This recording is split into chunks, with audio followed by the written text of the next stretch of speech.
Welcome back to my weekly deep dive on Thursdays.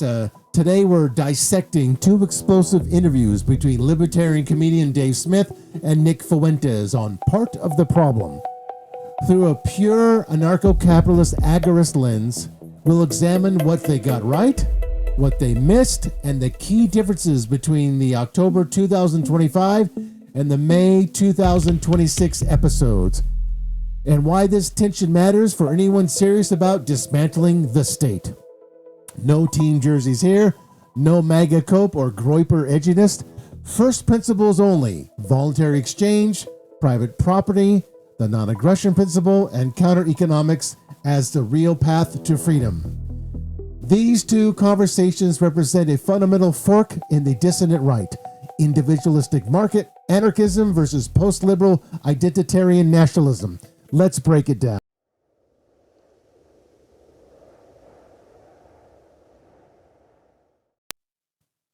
First, episode 1313 from October 8th, 2025.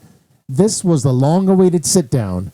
They discussed personal history, past criticism, Trump feelings, January 6 reflections, cultural divides, race, and Israel. Nick Fuentes, how are you, sir? I'm good. How are you doing? Doing good, doing good. Thank you very much for doing this. Thank you for traveling to do this. I really appreciate it. We've been, I've wanted to do this for a while. I felt like this was a show that was supposed to happen, which I don't often feel, but I've been feeling this way for a while. So I really appreciate you doing this. Me and you, we were just talking about it outside. I believe it was 2019. You did my podcast. We were like, Twitter had convinced I think it was something like people on Twitter were like, you'll never debate Nick the Knife or whatever. And I was like, in my mind, I was like, I'm scared of Nick Fuentes. Okay, I'll go debate. And I didn't know much about you. I thought we had a really good show. We ended up not really debating. We ended up just nerding out on the stuff that we both enjoy.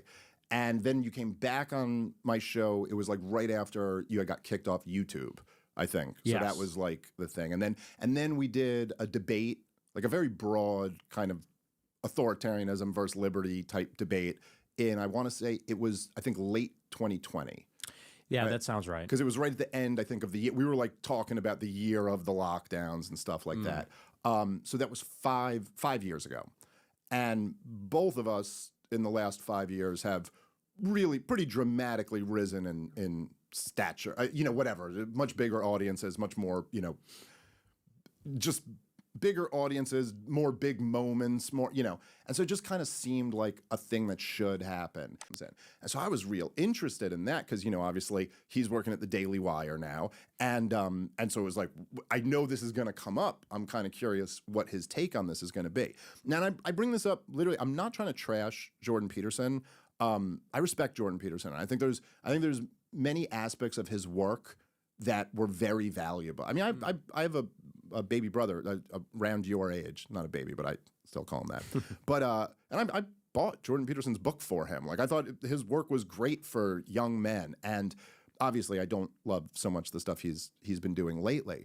But so Jordan Peterson comes on. I was curious what his take on the debate was going to be. I knew he was going to get asked. He kind of dodges it. He goes, "Oh, everybody involved did a really good job." Which, first of all, no one on the face of the earth thinks everyone involved did a very good job. Right. The range is insane Zionists who think Douglas Murray won and everybody else. Like there's nobody thinks he did a good job and he did a good, but okay, so he dodged that. And The tone was exploratory, mutual respect mixed with tension. About 3 hours and 38 minutes long. Now fast forward to episode 1395. On May 18, 2026, 7 months later, stakes are higher. Topics include Israel's declining favor in America, Fuentes Tucker Carlson beef, Charlie Kirk's evolution, Dave's Bizarrian exchange, Empire, and more. particularly interesting, you're a guy who, because you've been so censored off so many platforms, it's almost hard to get a gauge of like how big you are, if that Right. makes sense. Because it's like your clips are everywhere. The clips are, so it's not like you're exactly getting a total view count of like how many millions of people have seen when Trump got shot in 24, and you'd see like Obama and Hillary Clinton wish him a speedy recovery, and you're like, wait, is he Hitler, or do you wish him a speedy recovery? Because like, is it the end of democracy, or do we hope this guy recovers so that we can hold elections in a few months? Because like, you really can't have both of those. Like, so you can't wish Hitler a speedy recovery. Well, all right, maybe on your show, but I'm not. There were a few others, but I mean, these are the Democratic secretaries of state and presidential nominees who came out and just said exactly what you said. They go, Netanyahu was always trying to get all of us to do that. Like, this is just open now. It's just like, this is the obvious thing. It's like, well, yeah, we all know Netanyahu's trying to get us into these wars, but you don't do it. You give him some. You don't give him all of them, And then Venezuela or Cuba, they don't have a country like Israel sabotaging diplomacy and provoking through deception and lobbying for escalation. So even if you get someone like Trump that says, all right, we're just going to call it, I'm going to take the hit. Well, is there someone you forgot to ask? We need permission, actually, and they're always going to... W. Bush or Bill Clinton. On environmentalism, he's better. On tax policy, he's better. On all these... And like, now I tend to kind of disagree with that.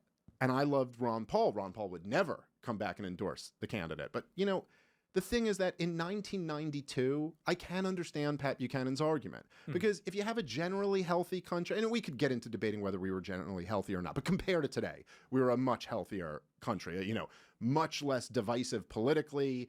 The demographics were what traditional American demographics had been.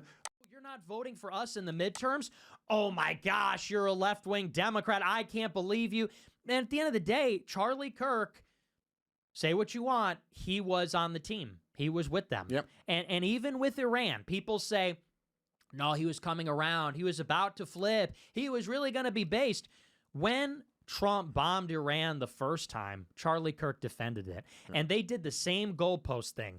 When Israel started the war, Charlie said, we shouldn't get involved. We need to stay out of this. It's Israel's thing. When we got involved by shooting down the missiles, he said, well, we shouldn't get involved offensively. Yeah. And you go, yeah, Tucker, like, you're making this point that, like, oh, we can't believe in blood guilt. We can't believe that and you're like, yeah, no kidding, dude. I'm Catholic. Right. Like, obviously, I know this. But then you go, the point I'm making is that you can't remove Israel from Jewish identity or from organized Jew. But then my response, what I just thought was like, yeah, but who amongst us is denying that? More friction here, especially on Empire. The right's fractures are showing.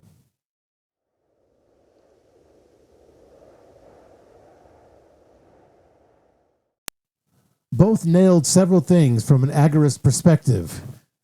Anti-empire, anti-war, outstanding. They hammer neocons, the military-industrial complex, blowback, and endless wars.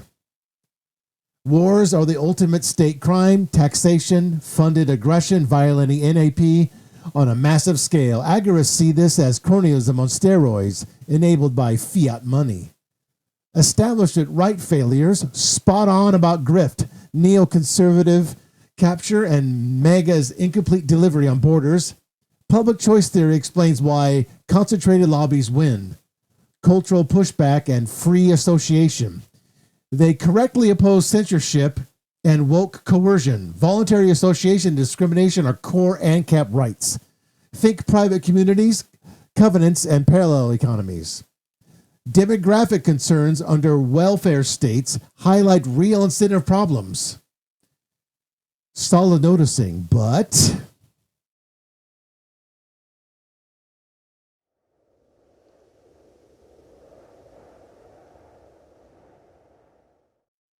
here's where it falls short. Reliance on politics. Both invest too much in elections and taking back the state. However, agorism rejects this. Politics is conquest, not voluntarism. Real power comes from counter-economics, black-gray markets, crypto, private defense, education. Fuentes, Catholic integralist, vision implies state enforcement of morality and identity. Direct NAP violation. Identity collectivism, Fuentes heavily emphasizes race and ethnicity as fundamental or foundational. Like, just move away, move to a different neighborhood where they're not there. And I remember first hearing that and going like, yo, that's fucked up, dude. And then like the second after I went, oh, that's fucked up, I went, this is exactly what I did. That is exactly what I did. You know, I mean, I remember me and my wife were looking at the town that we ultimately moved to, and it's just like there was like a grading thing, you know, when you look at towns and they're like schools, A+, like this, A+, this, A+, crime, A+, this, A+, and they go diversity, D-. And I was like, cool. AnCap prioritizes the individual. Group patterns exist, but state ethno-policies create new coercion. Voluntary sorting is fine. Forced integration or exclusion by the state is not. Immigration, welfare plus migration equals disaster. Correct.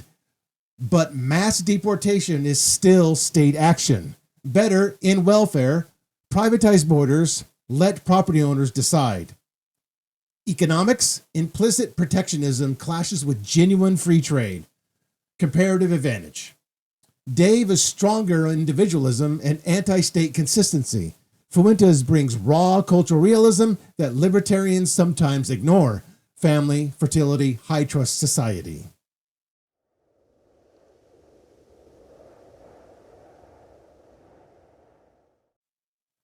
From 2025 to 2026, tone shifts from bridge building to higher stakes friction. Israel topics get sharper amid real-world events. Dave pushes harder against empire in the recent one. Fuentes remains consistent on identitarianism. This evolution reflects a hotter political movement, Tucker fallout, shifting opinions, and foreign policy, internal right-wing drama.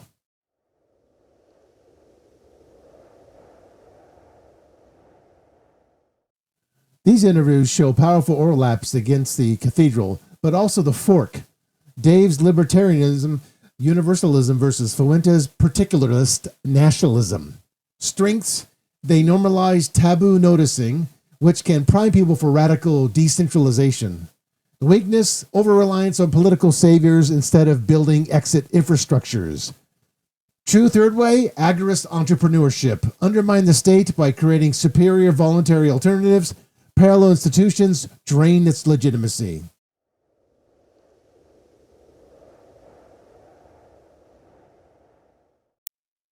Well, neither interview is perfect, but together they reveal deep truths about state power. Study the principles, build on the gray and black markets, and reject all monopolies on violence. Drop your thoughts below. Thank you for listening, and see you in the next video.